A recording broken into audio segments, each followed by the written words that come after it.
What is up, everybody? Welcome to the Quarters Podcast. We are starting our summer scouting series. We're excited about this, diving into next year's class, and we're super excited about being able to do it in the summer now. It's like we didn't start this thing in August, so we're going to be diving into these guys and really giving you a full profile of the 2026 quarterback class today. We're going to go over some of our top 5 guys are getting buzz out there, and then we'll go some honorable mentions. We're going to get deeper as it goes, but we want to give you guys an idea of like who are the best guys out to the watch. Of course, we're going to be talking about Drew Allar. Christian Williams is love child. But after that, we'll get into some other guys you might not have heard of as we're getting into this fun class. And this upside class. It has a lot of fun talent in here.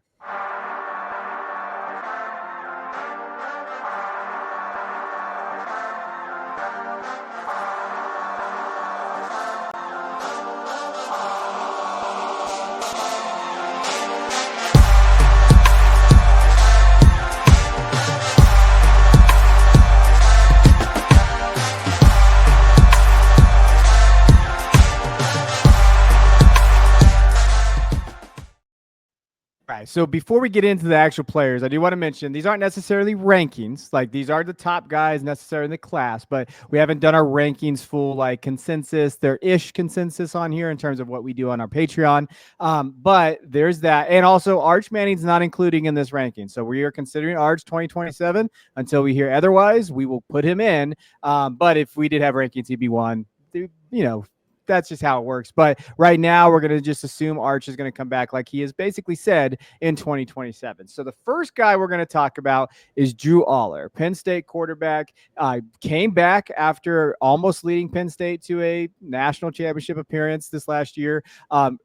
Very hotly debated. He's definitely one of those quarterbacks out there that you either like him or you don't. There's not a lot of middle ground for a lot of people out there. This last year had over 3,000 yards passing, 24 touchdowns, 8 interceptions.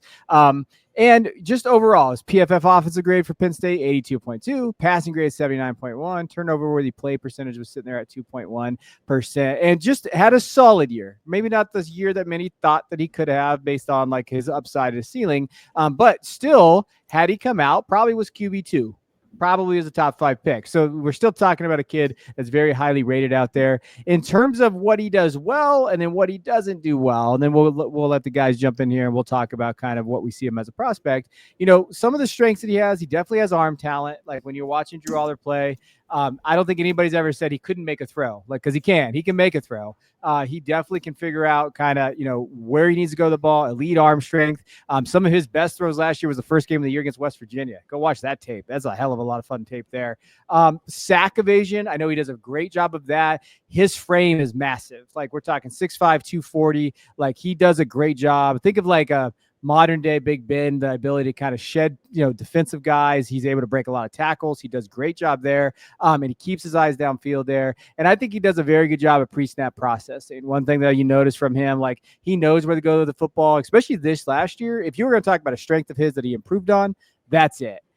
Now the negative.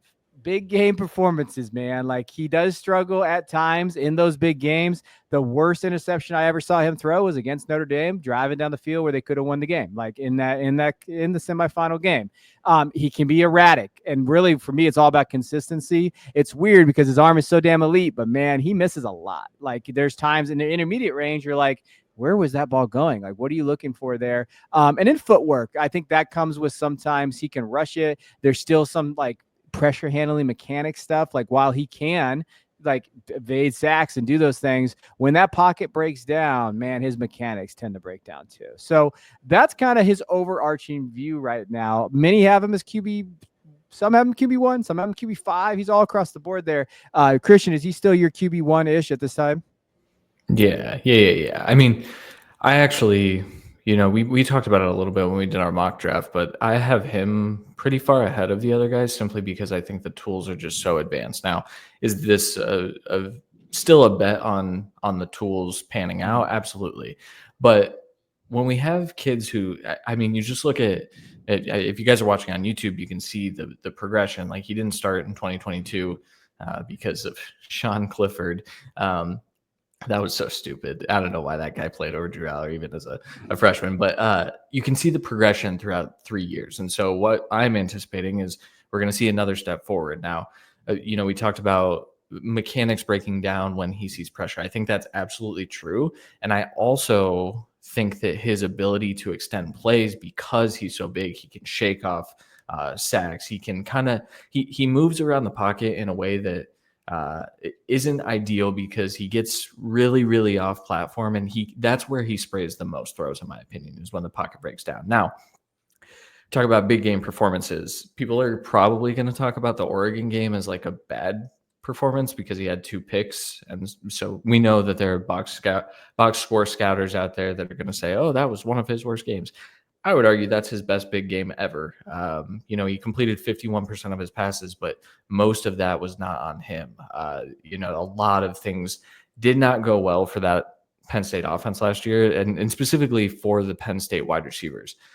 This year, I think we're going to see some progression from Allar as far as like post snap reads go. I think last year there were some defenses that could confuse him with some post snap rotation, and so that's where he would pump fake, and then that's when his mechanics get off. What I think we're going to see is the Penn State wide receivers actually being kind of good this year. They've gotten some transfers in. It's still not a good unit, and my thing with Drew Allar, always, if you put Drew Allar on Ohio State last year, for example, does he throw for 5,000 yards? I know that that's a knock that we put on Will Howard, and certainly there's some merit to that. But when you have this much talent, if you just put some pieces around him, I think he's going to excel. So certainly down the stretch last year, I mean, the Boise State game wasn't bad. It's Boise State, but it was a playoff game, and that is what I would consider a big game. I think, Oregon, Boise State back to back, and then really like that Notre Dame game, we talked about it, but no wide receivers caught a ball in that entire game. It was Tyler Warren, and it was the running backs. And so that's where I'm hoping that Penn State takes a step forward so we can see what Allar can be when he has capable wide receivers. So if that doesn't happen, we're still betting on traits, and I'll still do that. And he's still going to be my one because, man, the kid's arm is incredible. He models his game off of Josh Allen. I don't think he's as mobile as Josh Allen.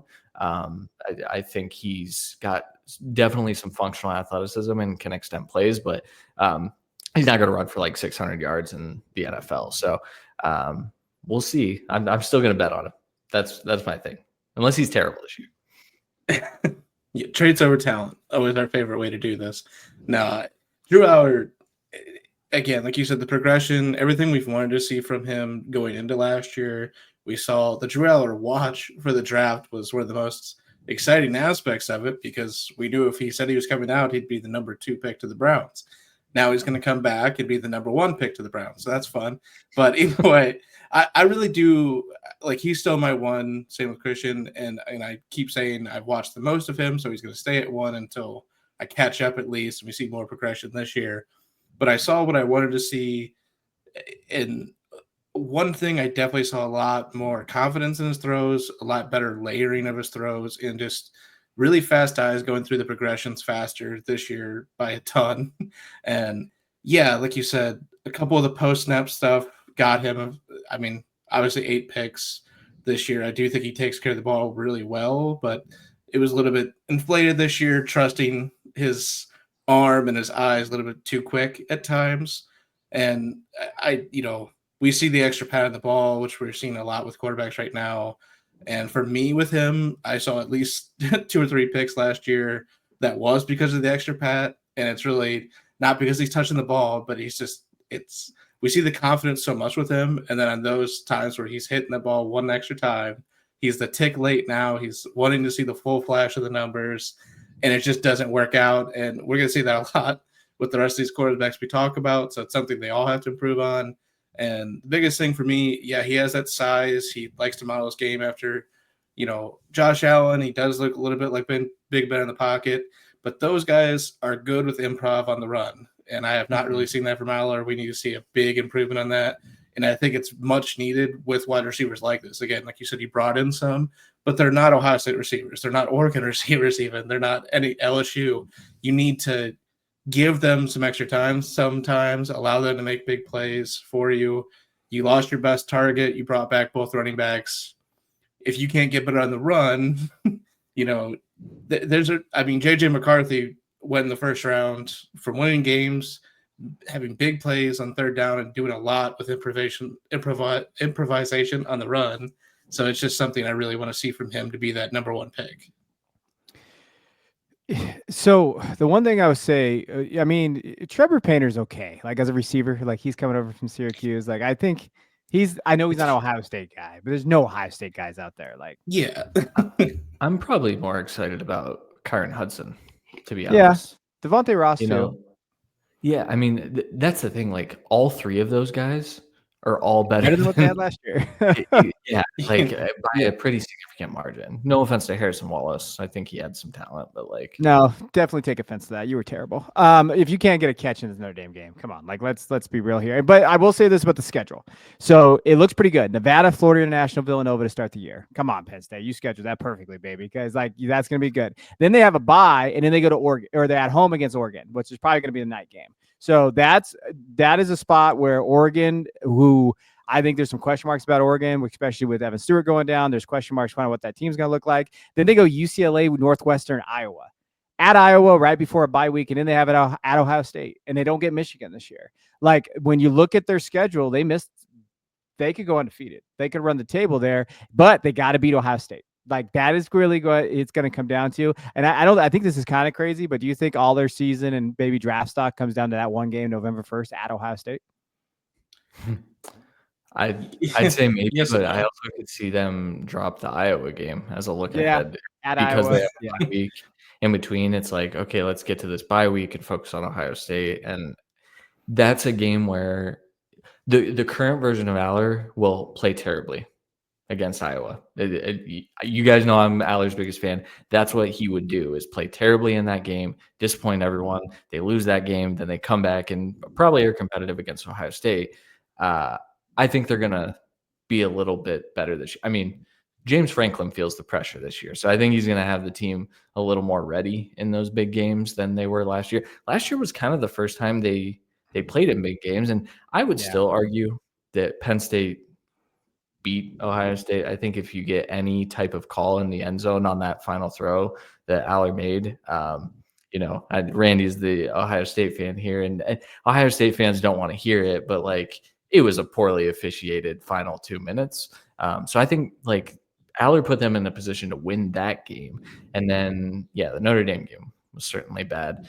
One thing before we move on, I do want to mention like throwing over the middle of the field is really critical for quarterback prospects.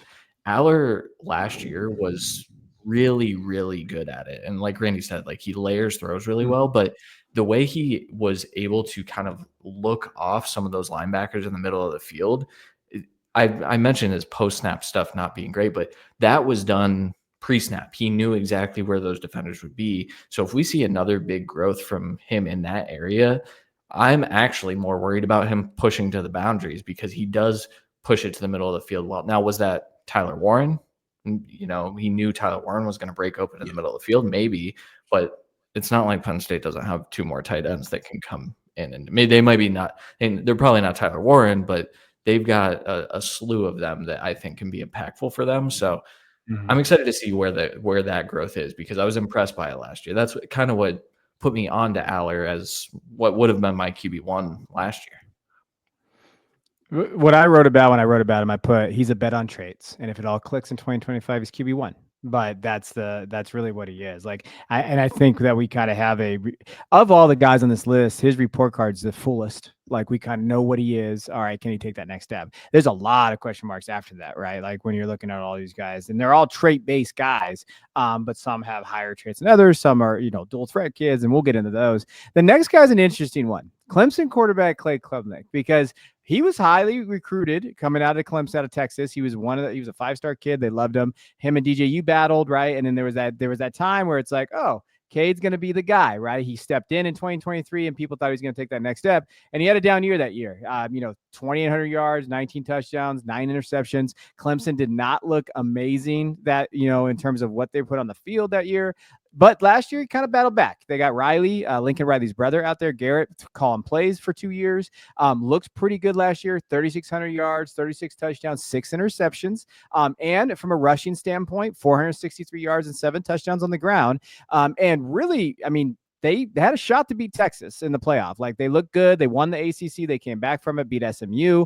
And he was phenomenal. Like, when you're watching him play football last year on a team that was missing a lot of receivers. Like, when you're looking at overall on that roster, they had a lot of banged up guys, and still Clemson guys. So better than what Allar had at Penn State. So I'm not going to sit here and say he didn't have anybody. But a lot of freshmen, Bryant Wesco's out there, TJ Moore, they were kind of banged up throughout the year. They lost, when you're thinking of Antonio Williams, he was a little banged up, like all across the board. So he put up pretty good numbers with like Jake Briningstool and Phil Maffa and those type of guys. And when you're looking at his offensive grade, 89.2, passing grade 87.7, I think it was a top 15 passer last year in college football. And then 2.3 turnover worthy play percentage, got better there. And when you're looking at what he did well from a film base, when you're just kind of going over kind of things he does well, he drives the ball really well at all parts of the field. Like, he does have arm talent and strength. Like, when you see him, and he's a lot of fun too. He's got a little, I don't know when you watch the tape, a little gunslinger-ish in him, like kind of hitting off platinum throws and kind of arm angles and stuff like that. It's a lot of fun to watch. Mobility, he can get on the outside. And I think he's actually, like, even one of my notes when I was doing it, I talked about, like, I think he's a better passer outside the pocket. Like, there's times where I'm like, hey, he can kind of drive. He knows where to get the football when he's outside that pocket. And his deep ball has improved. When you're looking at his deep ball numbers on PFF, last year, 20-plus yard throws, he was basically 1,200 yards, 16 touchdowns, 3 interceptions, and he had a 93.5 passing grade on balls 20-plus yards or more. So that's improved. That was probably his best trait that's improved over the last couple of years. The areas for improvement, gosh, he's got a little Allar in him when he comes to decision making under pressure. Like, there's a hero ball with him, and he's had it for the last 2 years. And you could see Dabo on the sidelines. Like, he knows when that hero's coming, and you could just see his face. Like, he's just getting like, no, don't do it. Like, we saw, Duke, I think for a couple years. I know when Riley Leonard was a quarterback there, he had a bad couple, I think interception, fumble, like just kind of when they should have beat Duke that game.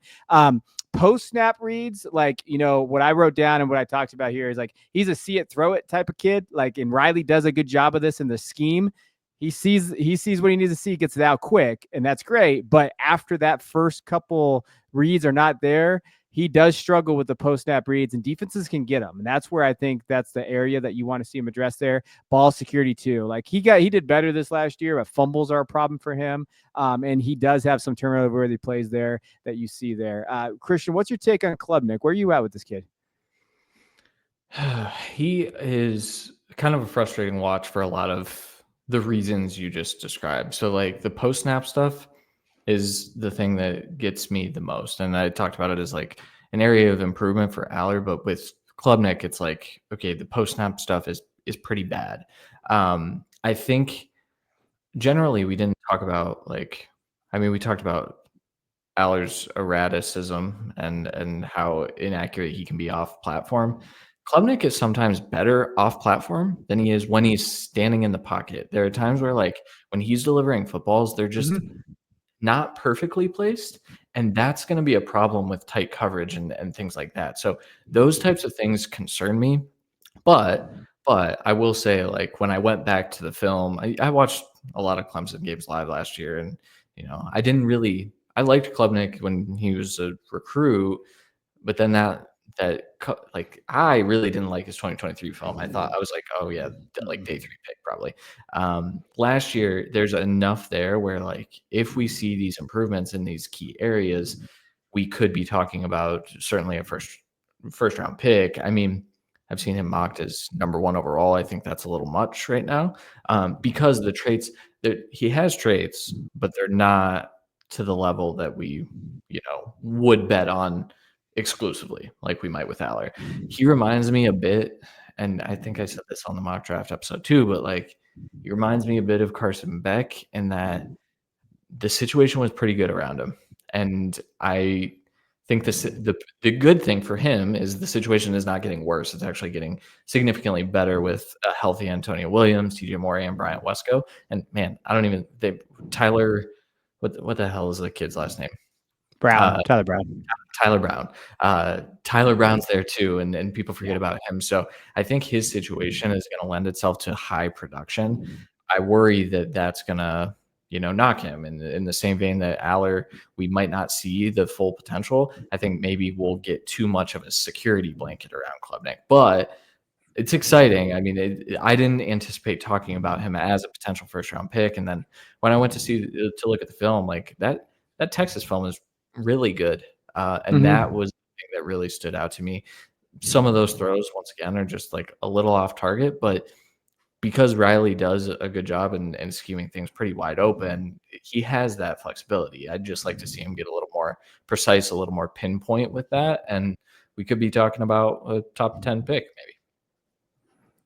Yeah, I mean, I like a lot of what I saw, and then obviously you guys kind of went in decent depth on the weaknesses that are kind of easy to peg with him. I do think he does a good job with the pre-snap reads and getting through the first two reads really quick from what I saw. But again, in a Clemson offense, those first two reads are really easy. And then you pair that with, like you said, once we get past that, he struggles. And it's the same thing as Allar, but I think worse, where he has to see clean numbers. And he has to see the front of that jersey and a full guy looking at him to feel confident to throw it. And you just can't. It's much worse with him, and it really shows up on the anticipation throws, and that's with the layering, the wrong shoulder, high, low, everything in between with him. And he's shown some really, really bad misses. He's shown some really good throws, but, I mean, I think it's come up a lot. The Virginia game was one of the worst things you could see from him, where you just see some of the worst throws he makes all year, and then some really good throws. So it's a really mixed bag with him so far. So a lot of consistency issues there. I do think he thrives in the chaos, and that's all it feels like he wants to be in. It feels like if he is sitting in a clean pocket, he's bored and annoyed. A little bit of Manziel in that aspect, where you really have to be in the chaos to show off what you're capable of. And I think that's trust in the arm, and it's not the biggest arm of the class by far. So I think there's a little bit of a lack of concept there. I do agree that he got better with the deep ball this year. I think that's a lot of the receivers, though. He does a great job of giving them a chance, but it's just not super accurate or getting them open with the throw. It's just, maybe a 60-40 ball for Clemson receivers and hoping it works out. So I want to see that improve. Again, it doesn't really have to with this team. He can have the same accuracy deep, and it's going to work out for this team more times than not. And yeah, the layering I want to see improve a lot. I've seen just a lot of more fastballs, especially in the intermediate. I do think he shows some decent anticipation and accuracy there, but again, it's quick reads in the Clemson offense, so it's hard to really vibe with that. I do love a quick delivery from him a lot of times. Like you said, he got better with turning the ball over, and I'd argue he's probably the second best quarterback of the ones we're really going to talk about, running the ball and making some decent plays with that. Shows the ability to break tackles with a stiff arm, dropping the shoulder and just making a guy miss. He's not obviously twitchy, like we're going to talk about shortly here, but he does make some moves out there and can give you some valuable plays with his legs, which is obviously almost a prerequisite nowadays, especially at 6'2", 210. So he's not 6'5" like Allar and a really big quarterback. So when you're about 6'2" like this, you have to do it size, but you have to be able to run too nowadays. Yeah, 2 points, and then I have a question for you guys. One, for me, when I'm looking at his offense, it's the best supporting cast of any quarterback we're going to talk about, bar none. I could argue Clemson has the best wide receiver room in the country. And based on top to bottom.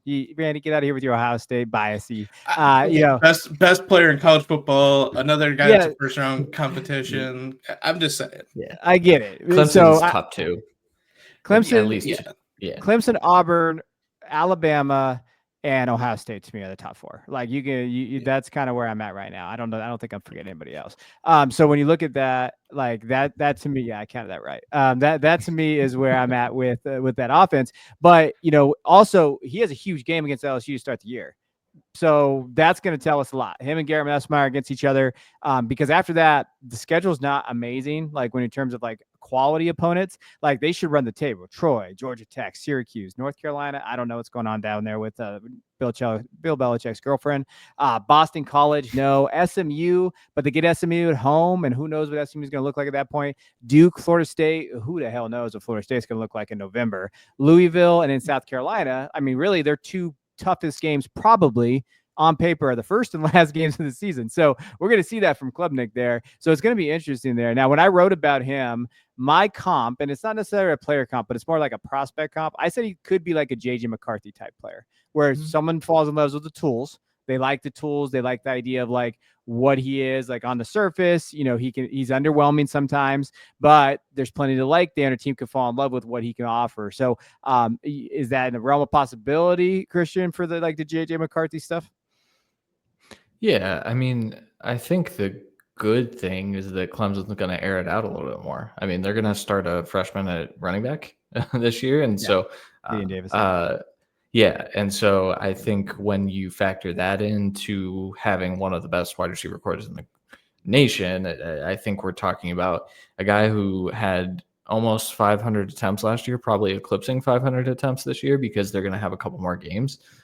Because I do think that they're going to be, I mean, on paper, every time I look at this Clemson roster, you look at the defense too. I mean, they should be a national title contender. Yeah. They should probably be in the national title based on the roster. So we're going to have over 1,000 attempts to really evaluate Cade top to bottom. And that's what's exciting. That's the difference between him and McCarthy, though, is they didn't let McCarthy throw. I just want to make sure, like, if that is like a comp, I want Klubnik to continue to be safe with the football. Like he dropped that interception percentage down this year. But once again, it's like, how do you perform in those big games? What do you do once you get to the college football playoff? I think that's going to be pretty critical for a lot of these quarterbacks here. Yeah. Any final thoughts on Cade? No, I mean, I like the comp only for like the reason you're doing it. You know, it's a lot of tools, and then we want to see some more. But I think JJ McCarthy's biggest strength always was the ability to make the big play, no matter where it was on the field. If he's out of the pocket, in the pocket, under pressure, not under pressure, he made the accurate throw. He made the right play every time. And that's why they won a national title, plain and simple. So yeah. I don't think I've seen that from Cade, though. Yeah. And that's part of the process. Now we're going to see if he can do that. Because if he does, Clemson's right there. Like, they have the talent to do that, especially with that schedule. All right, let's talk about the youngest player in this list. So 20 years old. I think he just turned 20, actually. LaNorris Sellers out of South Carolina. Basically started 1 year. So he's the youngest, and he has the least amount of tape and production of any guy here on this list too. So I think that's a good caveat for everybody out there listening. Like, I don't necessarily think he's coming out in 2026, but there's a little buzz out there that have him as QB1s in some places. So we're going to mention him, and we're going to talk about him. As far as what he's done this year, this last year in 2024, when you're looking at the numbers, 2,500 yards passing, 18 touchdowns, 7 interceptions. From a rushing standpoint, 674 yards and 7 touchdowns. And the numbers might not look impressive. Like, why are we talking about this kid, or why are some people talking about him? But when you break it down to what he did down the stretch of the season, that's why. So when you're looking at it down the stretch, he led South Carolina to a 6-game winning streak, beating multiple ranked teams. He drastically improved his efficiency, 67% completion rate, 1,400 yards, 13 touchdowns to just 3 interceptions. So he looked great down the stretch. And he had the 436 rushing yards and 4 touchdowns. So really, that's the potential. Like, everybody's gonna hear that word potential, and Christian, he rolls his eyes when he hears that about LaNorris, but he does have it. Like, he's got the potential there, and upside, and things that he does well. So arm talent, like, this kid has a howitzer. Like, he can throw it everywhere. Now, doesn't necessarily know where it's going, but that shit's going. Like, it's going somewhere. And he probably, when you watch him on there, like, when you see him, he can effortlessly throw it like 60, 65 yards. Like, it's pretty impressive. He's tough as hell too. Like, you saw that against Clemson in the game that they came back and won. He was just poised, and against Alabama, that stuff stood out too. And he had that confidence, and he just really crushed it from a competitiveness and the dual threat stuff. I mean, he is a rusher, right? So, like, that's part of it. And like Randy talked about, really the NFL is going towards that. Like, you know, he's going to get the Lamar Jackson comps. He's going to get those stuff just because of his rushing side. But just like any young player, youthful player that struggles, he plays too fast under pressure. When that pocket collapses, that dude is gone. Like, he's just going to use his legs. And I do think he speeds up his process from a passing angle. Anticipation is really got to develop, right? Like, so when you're watching him do that, he just lets it rip. There's not a whole lot of nuance. There's not a whole lot of like knowing where that defender is going to be. And that's where you saw him have some tough interceptions last year. And then, you know, layering the football. I think that that's the area. If I was going to mark any area that he really needs to do better at, is that ball placement, because he's got the fastball, but the curve, the change, the slider, all those things, they're not there yet. And that's just development. Like, he could get that. But what say you, Christian? Where are you at with our boy Sellers? Well, first, the kid, if you're listening to this right when we record it, he hasn't even turned 20 yet. He's 19 until June 23rd. Like, and that's, I think, part of his appeal, right? That's part of the draw to him. I think what we saw down the stretch was really impressive. I thought what we saw early in the year wasn't. I was pretty disappointed with his passing output in those first few games. Now, we could say, okay, but he developed and now he's got it. I'm not sure, because even that Clemson game, like, I mean, Clemson, he threw 159 yards against them with a pick, no touchdowns. And certainly he was elite on the ground, and that's an aspect of his game. But, you know, you said the Lamar Jackson comps. I think best case scenario, we're looking at the Justin Fields comps, which, you know, that's an NFL quarterback. That's a starting NFL quarterback, and that's a good thing to have. And Justin Fields went in the top 20 for a reason. But man, oh man, like, does he need to read the field better? That's my main thing. He needs to read the field better, and really, really understand where defenses are going to be. You talked about like some of the interceptions. It wasn't even just that. It's just he sometimes just throws to guys that are covered up when he's got wide receivers running wide open. I was starting, as I was, you know, doing some of my summer scouting, I try to pull clips and throw them on Blue Sky and whatnot, but I felt bad doing it. Not that LaNorris Sellers is on Blue Sky or anything, but like, there were so many times in multiple games where it's like, dude, this is like a clear pre-snap thing that you should have identified well before you even got into your drop back. And that's the part that frustrates me about him. Now, we only have, I just talked about having over 1,000 attempts from Cade Klubnik. We have 303 right now from LaNorris Sellers. So like, there's still a ton of room for improvement. Everyone's talking about him like he's gonna go like declare.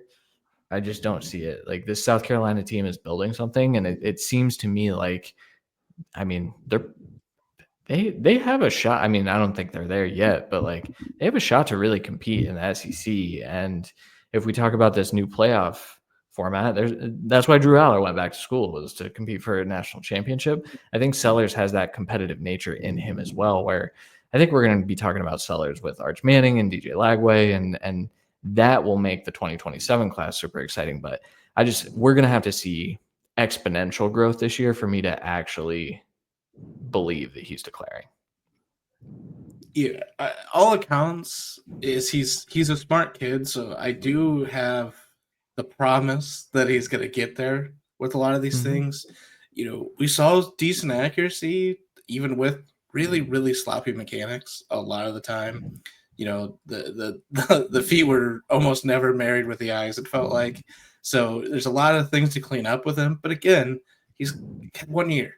You know, there's so much more we want to do here. The arm is electric, great deep ball. It looks effortless when he throws all over the field at every level. And that's something that everyone's going to love at the next level, as well as they should.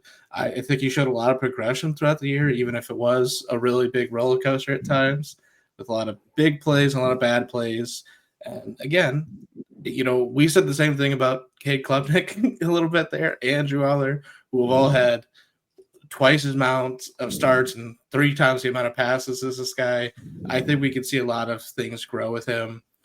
I think he's obviously a phenomenal athlete, and I do appreciate that he does stay in the pocket and he is trying, you know, his best to use his arm over his legs, because his arm is better than his legs, even though the legs are lethal. So I think that's something really important for his development. He makes plays, he breaks tackles, he's great in the pocket. It's just resetting after he makes the breaking the tackle out of the sack. You just got to reset, get the mechanics online, and at the next level, I think he has the arm talent, and I'm hoping the progression to be what he needs to be at the next level, not just an athlete. And that's the problem we've seen a lot with these quarterbacks going to the next level. He is a phenomenal RPO option and a very simplistic offense of mesh and screens. Let's see the playbook open up, because the RPO has been very successful at times for Jalen Hurts and Lamar Jackson, and very awful a lot of the time for almost everyone else, and been bad for them as well. So I want to see so much more, and I think we can get there. You know, I also, I mean, 27% of his passes at or behind the line of scrimmage, 11 fumbles to go with his 8 picks, I think, or 7 picks, 18 turnovers, and the classic example, we talked about when Fields coming into the league, pretty much the slowest person, it felt like, trying to get the ball off. Fields in college trying to make the big play with the top-end weapons, so we understood it a bit. We need that to come off the books for LaNorris Sellers. He had a 3.06 second average. We need that to be below 3 at least this year. Let's just keep improving. I really like what he's doing. Unfortunately, he's going to be Anthony Richardson with another extra year. That's the big thing for him. The reason I'm concerned, and I think he is coming out, is what you just said, Christian. We already know Arch is coming out next year. We know DJ Lagway is coming out next year. Anthony Richardson should have went back to school. He came out because Caleb Williams was coming out the next year. And I think that's why everyone's assuming LaNorris Sellers is coming out this year. I hope he just gets a better situation than Richardson has. I think more snaps. I think NIL might help that, though, because I think someone might throw a bag at Sellers and be like, hey, because when I'm looking at the roster for South Carolina, as much as I love their offensive line, and so I do want to point that out, they probably have the most experienced offensive line coming back in the SEC this year when you're just going across the board, which experience doesn't mean good. Like, they're not they're not Alabama offensive line, but the experience matters, especially that continuity there. That'll help him. But when you look at what's around him, like Nick Harbor, I don't know what we're going to talk about Nick Harbor at some point. He's fast. He's a first-round player, apparently. That's what the streets are saying. So, like, he's there. Football, yes.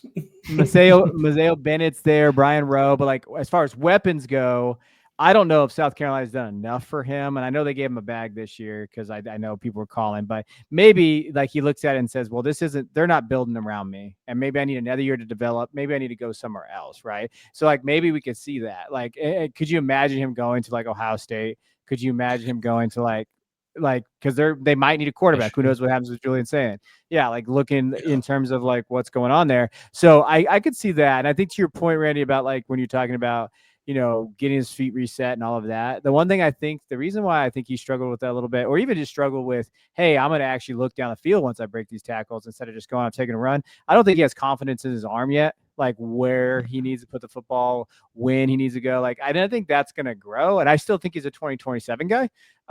In my opinion, like I would love for him to come back again and do that. And when you look at his schedule, he's got a brutal stretch that's going to tell us a lot. So, they play Virginia Tech, who I don't know. Virginia Tech's whatever. They have a cool song that they come out to. South Carolina State, Vanderbilt, at Missouri versus Kentucky. That's all right. Then they have a bye. And then listen to these next 5 games. At LSU versus Oklahoma versus Alabama, at Ole Miss, bye at Texas A&M. That's 5-game stretch there. And Texas A&M defensively is going to, with Elko there, that's a tough group. At Texas A&M, it's probably going to be a night game, and then they're going to have their weird dancers dancing around. And then they play Clemson again at the end. Like, that, of the schedules, when you go through these schedules, obviously SEC is going to be tough. Sellers has a difficult schedule. Like, and that's going to tell us a lot what he is this year. And he had that same stretch last year, and that's kind of the stretch that I didn't like it. I didn't like watching it. I was disappointed. But, like, it went LSU, which LSU's defense wasn't even that good last year, and they struggled. So LSU, Ole Miss, Alabama, Oklahoma, Texas A&M, and Vanderbilt. And Vanderbilt didn't have a good defense, but like they were a pretty good team last year. That was by far, that's where it turned for him. Like he was pretty good against Oklahoma. I would argue that Oklahoma team wasn't very good either. But that was the stretch where I was like, shit, man, like he's just not going to get there. And of course it's his first year starting. So like, that's an unreasonable thing for me to even think, but like that goes through your mind with quarterback prospects. It's so volatile. It's tough. Quickly on Randy's point about behind the line of scrimmage and also holding the ball, that is another main concern of mine is like the 19% pressure to sack percentage shouldn't be happening when you're throwing so short so often. And so I hope they unlock Nick Carver. I hope I look like an idiot for making fun of the people that just put Nick Carver in their first round mock draft. And there's a lot of them. I hope Nick Carver gets unlocked because the kid has immense athleticism and talent and can stretch a defense. And Sellers, God knows he can throw the ball 90 yards down the field. So like, I hope we get to see some of that this year. And that's a major part of his development. All right, let's get into my least favorite quarterback that I've actually scouted all summer. So I'm interested to see what these guys think about him because I came away very unimpressed, and I thought I'd be higher, but I'm just not. And that's Garrett Nussmeier out of LSU. This will be his 5th year. He'll be a 5th-year kid. Many thought he was going to come out last year. He didn't. He went back. He had 4,000 yards last year, 29 touchdowns, and 12 interceptions. LSU had an up and down year. It was just very inconsistent all across the board. Offense, defensively, like special teams. This team was a mess at all times last year. But you did see 64% completion rate, 80.0 QBR rating in terms of ESPN, what they track there. And now he's back, right? So when you're thinking of like, okay, now he's coming back as a 5th-year kid. Offensive grade last year, 84.5. Passing grade is 81.3. Turnover worthy play percentage was sitting there at 3.1%. So we did see that. Obviously, with the 12 interceptions, that's going to do it. He had, I think it's 18 or 19 turnover worthy plays all total. As far as like what he puts on the field, and again, I'm just going to go like, I'm a hater for this. And I was very unimpressed. So I want to see what Randy's going to think about this. But things that he does well, I think that he does throw with anticipation. Like he has that rhythm. Like when he knows where he needs to go to the football, he gets it to where his guys need to go. I think him and Aaron Anderson have a great connection. Like Lacey and him did last year as well. Mason Taylor, like he knew where his guys were at when he's in rhythm. He's great. Like I think the rhythm part is where he gets a little bit off base. If he gets thrown off rhythm, if he gets pressured, I think he struggles there a little bit. He gets the ball out quickly, in my opinion. When I'm watching him on timing routes, he's got that, and he knows where to get the football to. And then he does have natural arm talent. I don't think he has above average. Like I don't look at his arm being like, yeah, that dude can sling it everywhere. He can hit every level on the field, but it's not perfectly set all the time. I think he can throw on the move at times, but he struggles sometimes where he needs to get the football. I think his touch on intermediate routes is the most impressive part of his game. Like I think he's able to get it into that 10 to 20 yard, 25 yards. He's pretty dominant there. Like I think that he does that. He's got confidence for tight windows, but I don't know if he has the arm for tight windows, and that makes me a little bit nervous there. Like he's got that swagger, but it's like, oh man, you're throwing that where? Like look at like me on NCAA 25. Like why did I just throw that? Like where did that go to? Right? From a area that I'm definitely concerned at, like when I'm looking at his deep balls inconsistent, I think that there wasn't a ton of deep shots last year, surprisingly. I don't know if that was an offensive thing. I don't know what was going on there, but a lot of intermediate throws there. I look at it, to me, he looks like a game manager, doesn't elevate the offense. Like when I watched him, it was basically, I just put in my thing, system operator. He does things, but it doesn't like nothing ever is like, oh yeah, that dude's going to take over a game. Like I never saw that. Even in the Ole Miss game last year, it's probably the game that he took over, but it took a Herculean effort from like Aaron Anderson and these guys out here to really do it. And then like, to me, just doesn't have the high end traits. I just don't see the high end traits from him. I don't have a round one grade on him. I just don't. I don't see it there. And he's really got to step up. And then the other area I did put in here, like when the pocket collapses, man, he falls apart. So under pressure on PFF grades, when you're looking at what he did, 60.9 passing grade when he's under pressure, 50% completion percentage, 5 touchdowns, 4 interceptions. They come after him and he throws his mistakes. So I was very unimpressed with him in terms of what I saw from the prospect field. Where were you at, Randy? He's weird for me because I am very big because we see every year these kids. I mean, we just talked about Sellers, just an unnatural arm. So we get that a lot. So I am very big on you could tell the intelligence aspect of the game, at least pre-snap wise, and a lot post-snap, like you said, with the quick game. And a lot of the leadership and just control of the team. And I think we see that with Garrett Nussmeier. And like you said, game manager, yeah, he fits that pretty well. I think he's going to be an incredible backup at worst for any team at the next level. I mean, you could tell his dad's a quarterback coach because it plays on tape like that. You could tell he knows how to study tape, and he does. I think he can be fast and decisive when he's sitting in the pocket. He gives you pretty much nothing with his legs. And if he does run, it looks like he's scared to slide or get hit. It's a weird thing. I don't like that. He does. Especially when he mixed that with hero ball, which is what he is a lot of the times, it's like I said, why it's so weird is because we see the contrast there. Because if he sees the pre-snap, he makes the quick read, throws it, accurate, on time, where it needs to be, it all works. And then it's like that one's gone. So the post-snap can devolve at times, and then he goes hero ball with extreme confidence, like you said, without the arm talent.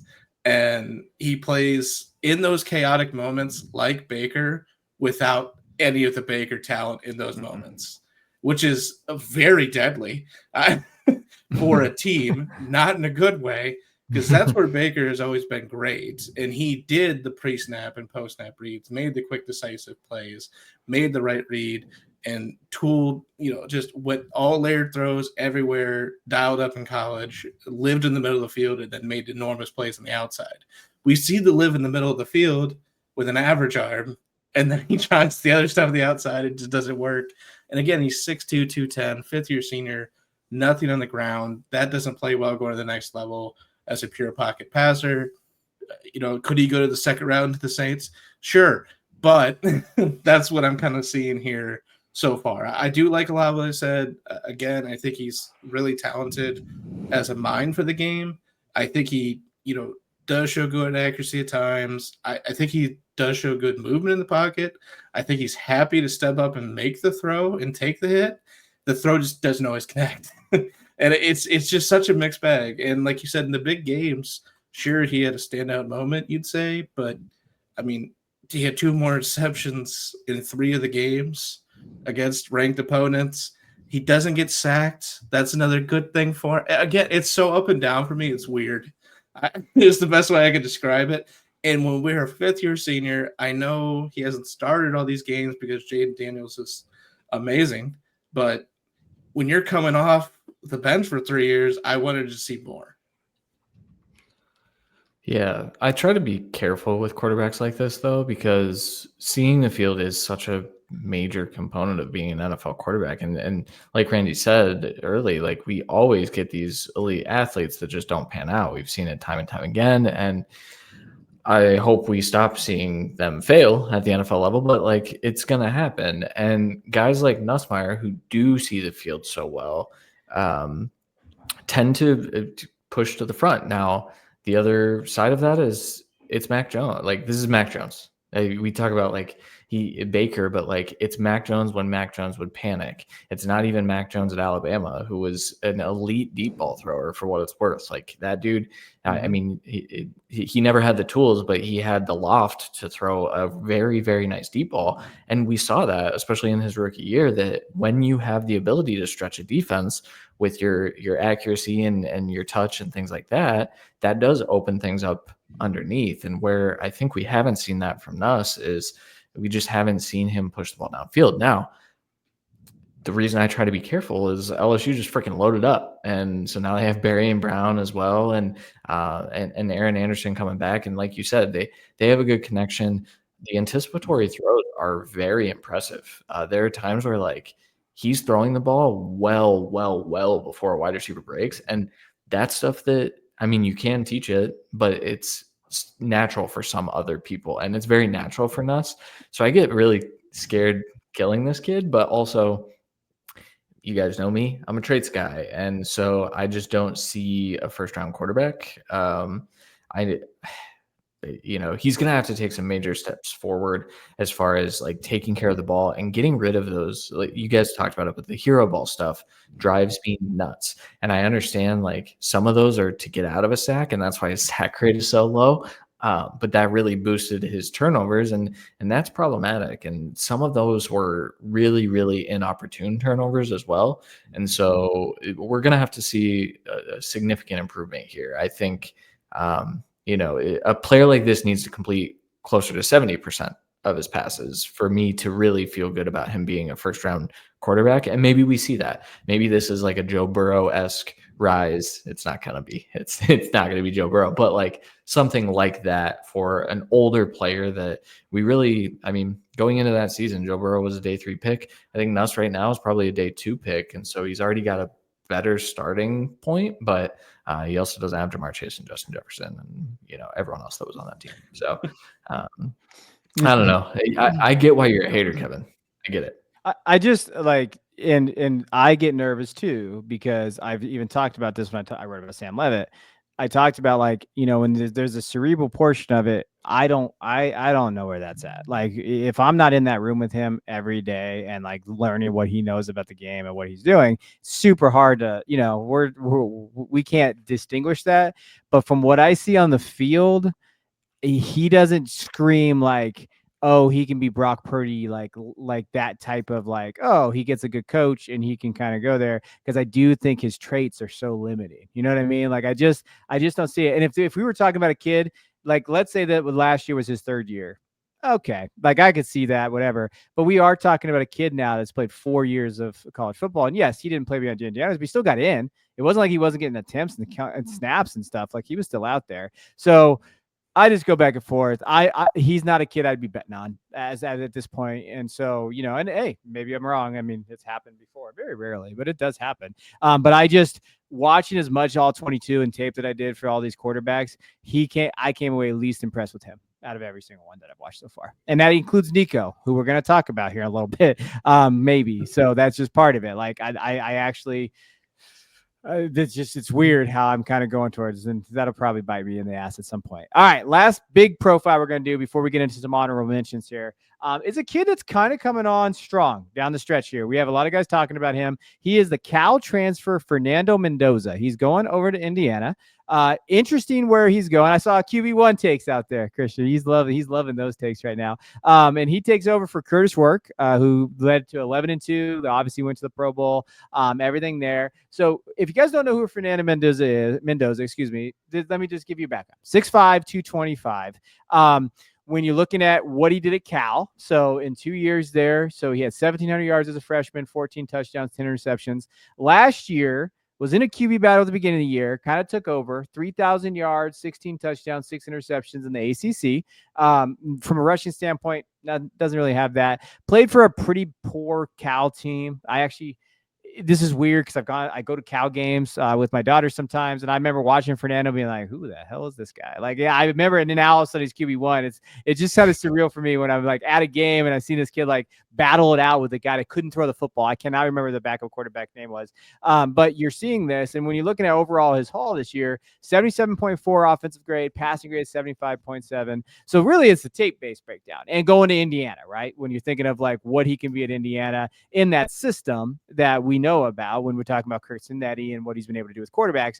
So what does he do well on tape? Well, for me, and I think Christian and me are going to disagree a little bit on some of these things, but for me, arm talent, he does have it. I think that when you're looking at him, I think that he can do, tight windows throws. He can layer touches over the middle, but with a caveat, he doesn't have a ton of like production tape throws like this. So there are some out there, but I do think Cal's offenses was extremely limited at times. So like, that's a big part of it. I do think he gets the ball out quick though. So like, there is part of it where I'm like, yeah, he has arm talent to get the ball fast enough. I like that, what he can do. And I do think that the system he's in Indiana is going to be a good system for him. Athletic, he's got it. I wouldn't say he's not LaNorris Sellers, and he's not Cade Klubnik, but he's athletic. Like he's got some functional athleticism there. He can make scrambles. Again, he's interesting because I actually think he throws better on the run. It's just a little bit with Cade, like what he's able to do. And he was under freaking pressure Cal's offensive line, y'all. Like, listen, I know you don't want a lot of Cal football, you East Coasters out there. They're terrible. That offensive line was really bad. So he was always getting chased there. So outside of structure, I thought he does really well. Breakdown drills, scramble drills, things like that. As a quarterback, like he did his best work from there. I think he's actually got to improve on the side of like a traditional pocket passer. Like I think he's got to actually improve inside the pocket. Happy feet definitely was on tape at times. Is a slinger, 17 turnover worthy plays. He does try to force things way too much. And I think if he's going to survive Big Ten play, you better stop that, because those defenses, as opposed to ACC, are going to really take advantage of that. Progressions as well. Like I think he gets it out quick, and I think that's fine. And I think that it's going to be interesting in Indiana's offense, which does the same thing as Clemson's. Like, hey, there's your read, just throw the ball. And okay, well, can you go to that next 2-3? What does that look like? And then the sack rate was bad. So when you look at it last year, and this is an offensive line probably stat, but a little bit of him too. You can't just put it all on them. 40 sacks last season. So when you saw that, and you probably, when you're looking at a sack rate, almost 10%. So, and they did give up 156 pressures. So that's something to note as well. Randy, what's your take on Mendoza? What do you like about this kid? Yeah, this is the more Baker comp for me, where and you get some of the really good stuff off structure, but you also see that like second year Baker with the Browns offensive line a little bit deteriorated, with the really like hair trigger to escape. He is ready to he's ready to hit the eject button at an instant. And we saw, we've talked about this a lot over the years of just, really scared with Zach Wilson because he does that. And he's ready to spin out because he thinks he's Russell every 5 seconds. And it really just gets him in trouble so much because of the inconsistencies. And when you're not sitting in the pocket and you're ready to escape at a moment's notice because it's the only time you're making your best plays, you're not finding the ability to make progressions because there is no progression. It's a quick pre-snap read with what the offense is supposed to be. I do think we see a lot of him identifying one-on-ones and making good plays out of it. It's so weird to have one of the highest turnover-worthy plays, but also the best like off-target percentage. He's one of the most accurate, but also tries to turn the ball over. It doesn't really make a lot of sense when you're combining the two, but I think that's the beauty and chaos of a gunslinger. And again, we have to be able to stay in the pocket in the Big Ten. We have better athletes, better defenses. You're facing good competition in Indiana, and this is a decent team. I think he can really elevate this. It's a similar offense. I think he could be a breakout candidate, but we just have to see a lot of improvement in a lot of these aspects, and it's really weird to watch. But again, the consistency and accuracy is the biggest thing. And then when he's in the pocket, as well as when he's ejecting out, the mechanics can go really haywire. So a lot of improvement I want to see, but he's got the frame, he's got the talent, he's a decent athlete, makes plays. I think he is like the quintessential, like, hey, watch out for him. I think we see the same. We see a lot of this in the Big Ten, especially this year with all the transfers. I don't want to be the hater. My thing, I'm not sure I said good things. Yeah, no, so Mendoza has a lot of really good things to like. There are times where the RPO nature and the quick read nature of that offense really just piss me off because I want to see him stand in there and like actually read the field. And everyone's talking about, well, like, oh, he's transferring to Indiana. It's going to be better. No, it's not. They run the same freaking offense. It's going to be all RPO-based stuff. And that was something that actually hurt Curtis Rourke because I watched Curtis Rourke at Ohio University progress through reads a lot better than he did even at Indiana. So the problem for me is we're not going to see any proof of that unless Indiana fundamentally changes how they run their offense. And I just don't think that that's going to happen.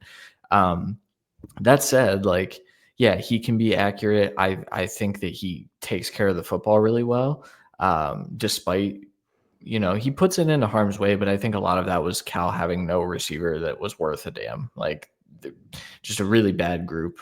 Jack Endries was their best player. He's at Texas now, but like he was probably their best receiver at tight end. I like a lot of what I've seen. I think the arm strength is up there with Allar, is like something that you can hang your hat on. And I've just talked about for about 59 minutes and 25 seconds that traits matter, and he has them. I struggle. You guys talk about like him outside of structure and making plays. I've seen a lot of proof of that. I've also seen like the velocity dip significantly once he gets on the run. And if he's making good plays, it's fine. But I want a guy who can roll out, like Cade even. Cade will roll out, and it's not Caleb Williams-esque, but like he'll jump throw and it'll have some zip. And I like seeing those things. Mendoza always rolls out, and he just loses all velocity. And so I struggle with that. The anticipatory throws aren't there. I've seen it. He's Nate Tice's QB1. I've seen it in a few different areas as well.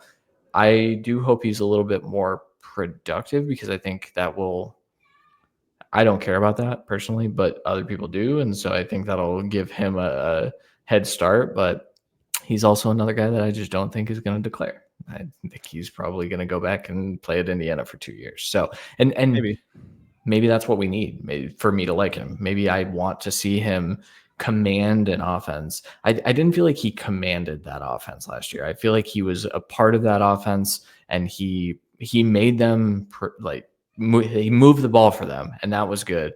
I just want to see him command the offense and have total control over what's going on out there. We'll see if it happens in Indiana, but really, for God's sake, can we just do some natural progressions and stuff that they do at the NFL level? Because colleges aren't out there to develop kids, but help these kids. You're not developing them at all by just running RPOs all the time, and that's what Indiana loves to do. So I don't know if this helps you guys in terms of their offense. When I was doing my deep dive into their offense and like a background on the 247 Sports and stuff, their offensive coordinator, Mike Shanahan, he's a second-year guy, and then Kurt Signiti obviously is the guy. But they were talking about how they were very limited with work because he had that ACL injury last year. And they did mention that they know that they want to tailor their offense around Mendoza's dual threat stuff. And they want to get him on the run more. They want his natural instincts to go on there. I don't know how much that helps him as a quarterback prospect, though, because we really want to see him kind of develop from the pocket out, right? Like, I think that that's something that we definitely need to see him there. I don't know.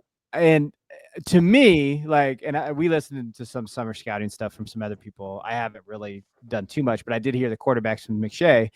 Like, I'm much higher on Fernando than I am on Garrett Nussmeier. Like, from a quarterback standpoint, like, to me, I would lean Fernando there. And when I listen to him, like, I love that you use, Baker, because yeah, I can see it, you kind of see that area there. But I remember writing down, I said, I wanted to be a hater of Fernando Mendoza because I'm just petty. I'm just a dick. And when everybody's talking about this kid from Cal that I watched play, I'm like, come on, I watched this kid. But when I turn on the tape, I literally said, I like this tape a lot more than I expected to. Like, and that's where I'm at. I didn't put on here he's QB1. I could see why people are saying first round, possibly, right? Grade. I'm not there yet with him, but I do think he's worthy of a late day one if he takes the next step, right? Or if he comes back. But one thing I think everybody should notice, like, there's the 2027 quarterback class could be a lot of fun because I think we're looking at some guys that could go return. And then if Arch and Lagway, maybe Dylan Raiola figures this stuff out, Julian Sayin bounces back, like, or comes and really kind of performs what we think he could. Like, you're talking about some quarterbacks in that class, like, and that's why we've been talking about the 27 class being really loaded there. Any final thoughts, Randy, on Mendoza before we go to honorable mentions?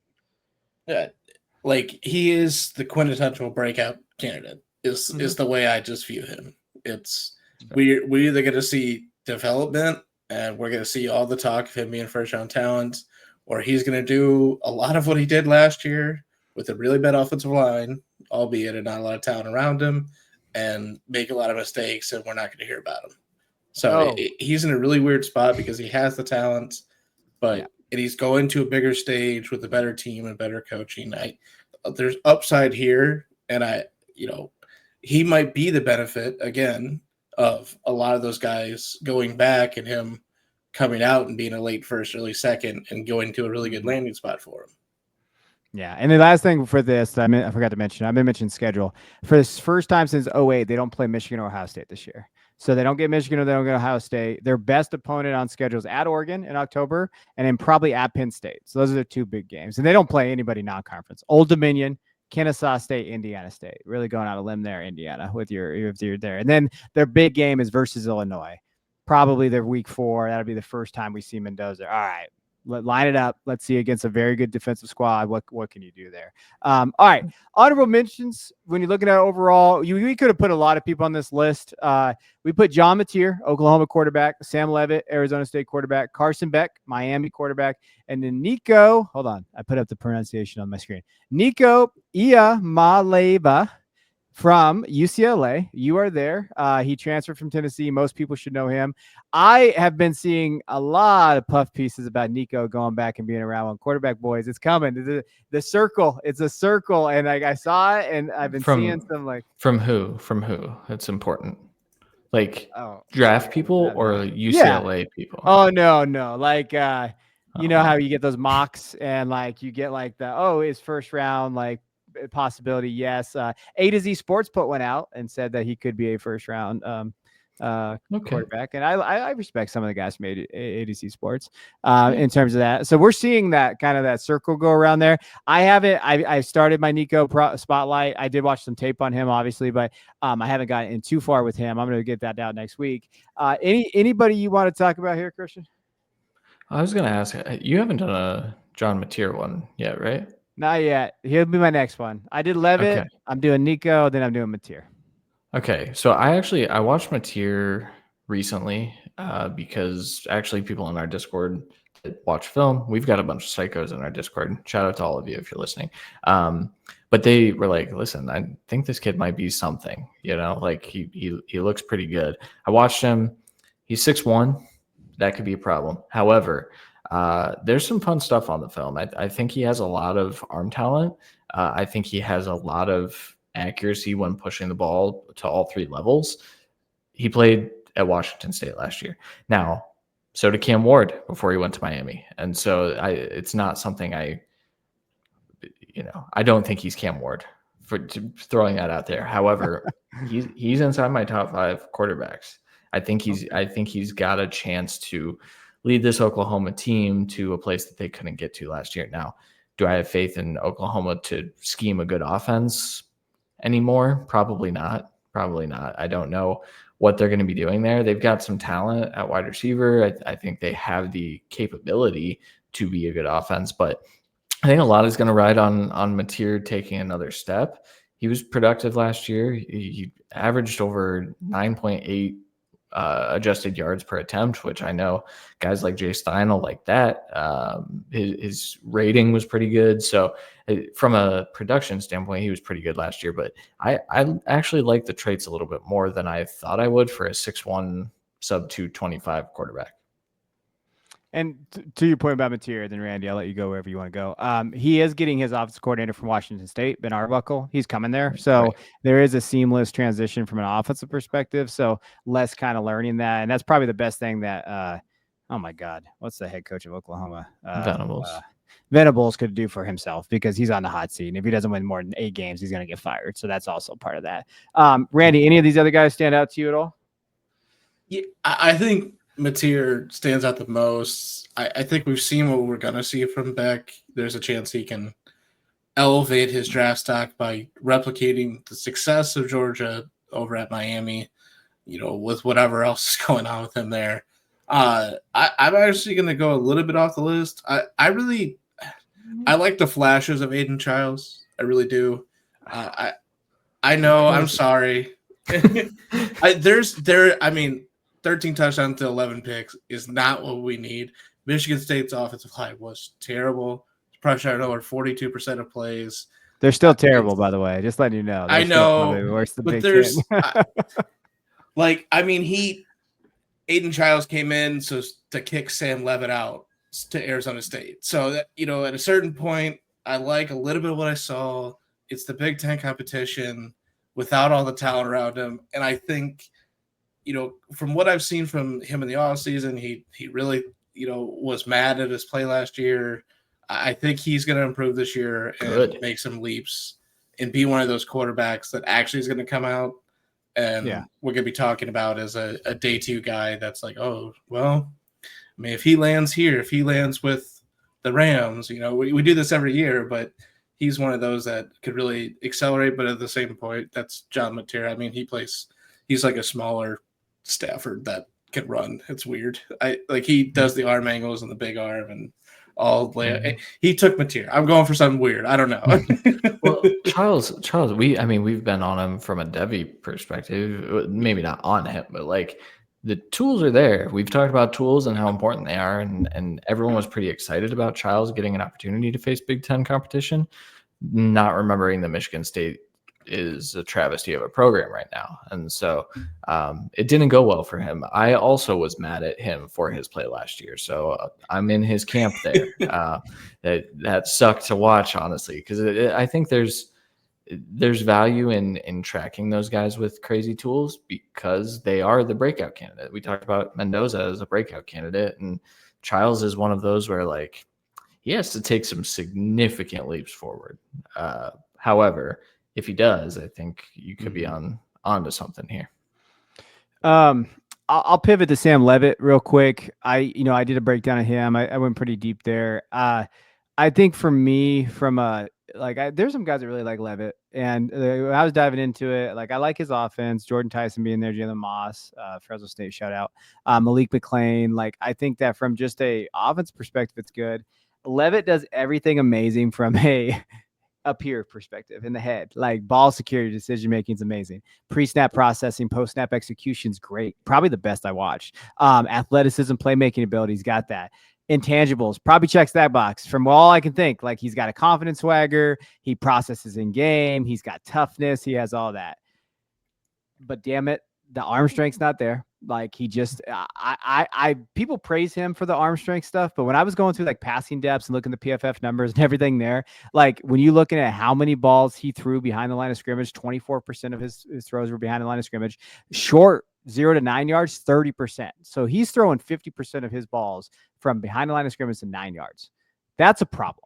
That when I looked at that number, I was just like, that's not happening, right? I just looked at it, and then when you're looking at it, but I mean, deep balls, he did have some, but it was a lot of it was 32% completion percentage, and it was a lot of just, I'm going to throw it up to Jordan Tyson and just let him go get it, and that was a problem. So to me, he struggled in ball placement, his arm, competition level, consistency, against top defenses. And people pointed to that Texas game as being his game, but he didn't play very well against Texas. When you go through the actual numbers, 160 yards, 23 for 45, 56.7 passing grade, the lowest of the season against the best defense that he played. That's a problem, especially when the best throw on that field that day was Cam Scatterbo when he did that halfback. That was the best pass of the whole game. And I'm like, gosh, so I went back and looked at it.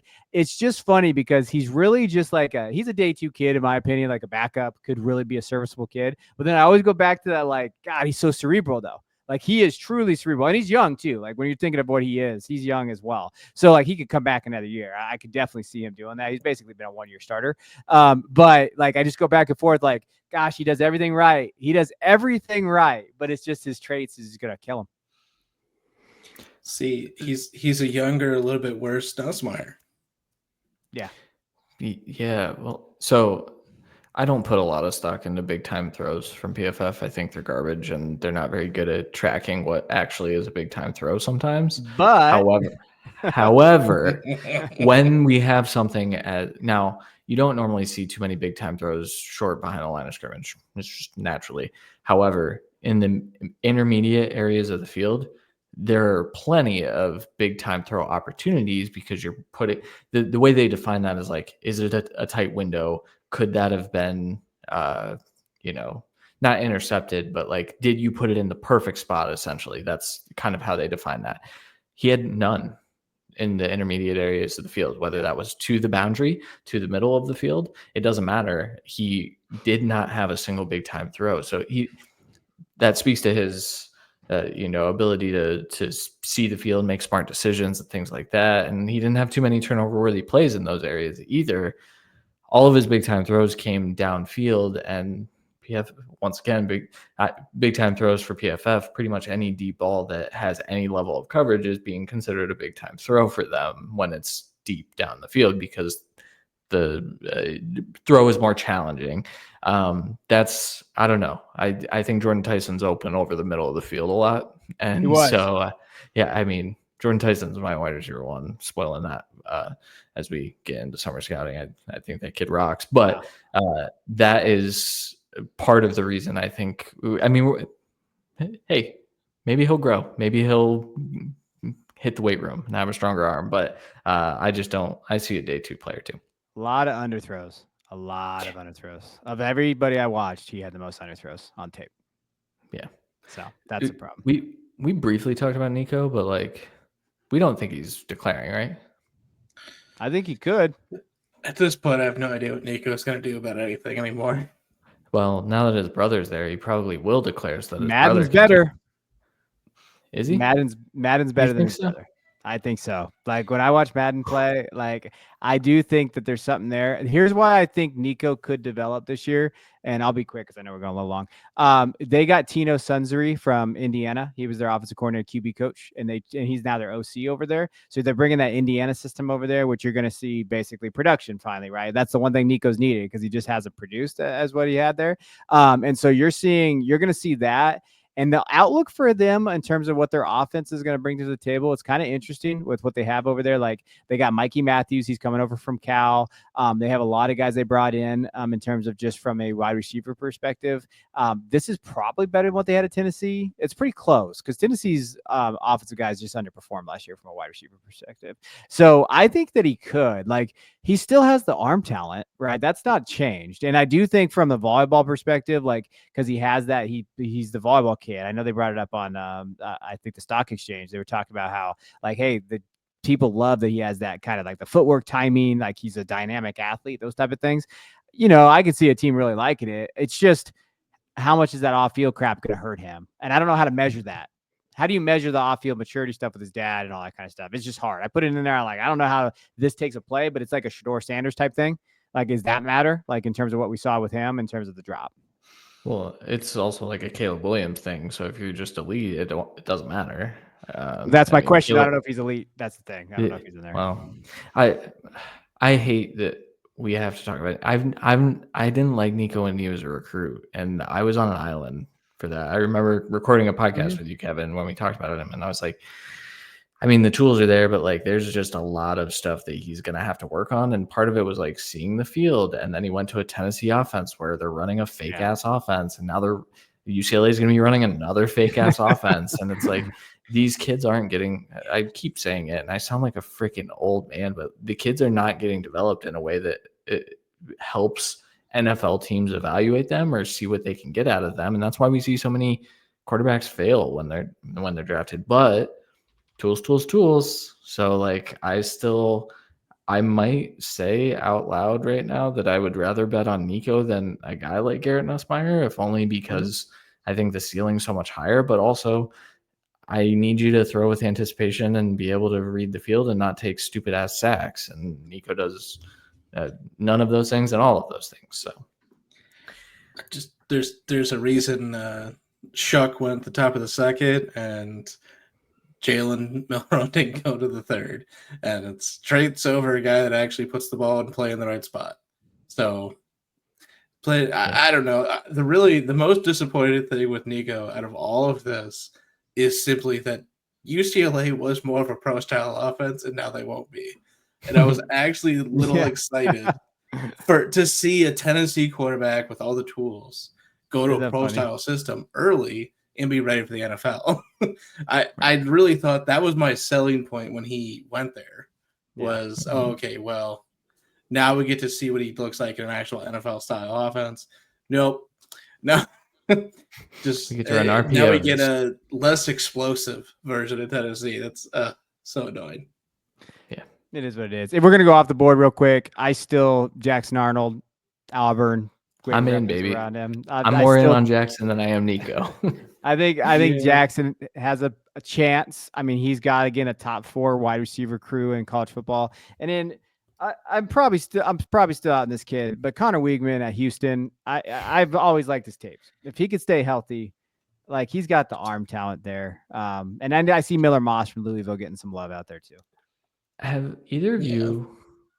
Sorry, have either of you watched Eli Holstein at all? Yeah. Like, Yeah. in depth, I guess.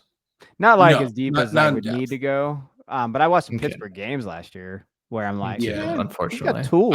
I watched every snap of that Toledo pick game like 6 times, watching all 3 Oh, yeah. of the Toledo guys Mhm. I liked. Only one's really working out so far. We'll see with the other 2. But he looked good. I mean, obviously it didn't help having, a defensive tackle in your face every 2 seconds, but if he could just get more control and just a little bit better with ball placement, he's prototypical size, great arm, has the pedigree coming from Alabama, Yeah, He's he was a small, first-year totally, right? starter last year. He's 6'3" listed, or He was 6'4" small. listed. Like, He doesn't look 6'4". I don't think that's right. yeah. We know the teams inflate.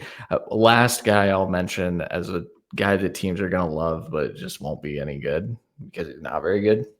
Haynes King had a pretty impressive year last Oh year. God. Honestly. Okay, we got to stop this. No. podcast. One of my favorite guys to put in those DraftKings lineups, baby. Listen, toughness. He's the Riley Leonard of this class, in my opinion. He's That's like fair. the intangibles, the toughness. What he did against Georgia when they almost won that game, like to just get the shit beat out of him for 70 minutes. That went into like 19 overtimes or whatever the fuck it was. Excuse my language. That to me, teams are going to be like, yeah, we want this kid on our team as a backup on day 3, but like someone to watch. He's got athleticism. So, Yeah. Other guys that we put on the list that we didn't talk about: Rocco Beck from Iowa State, and then Taylor Green from Arkansas. I don't know. There's a very angry man on our YouTube channel that yells at me every time that I don't talk about Taylor Green. I don't know what you want me to tell you. He's Taylor Green. I can tell you he's not even the best quarterback that's on probably no, not even close. I can also tell you why that's the case, but we won't be doing that on this show. So no, we're gonna move on. So that was our QB summer scouting. Dive in the comments. Let us know if you're on YouTube. Like, who do you like? Where your guys at? Who do you think has the next, the upside round 1 guys there? We'll be going running backs next week, so we're gonna be talking about running backs and what we see from them. It's a fun running back group with some question marks, though. I think there is a lot of question marks, and I don't think we're gonna agree on a lot of guys next week. I think running back's gonna be where we differ a lot here on this show. So we appreciate you guys tuning in. We will check you guys next week.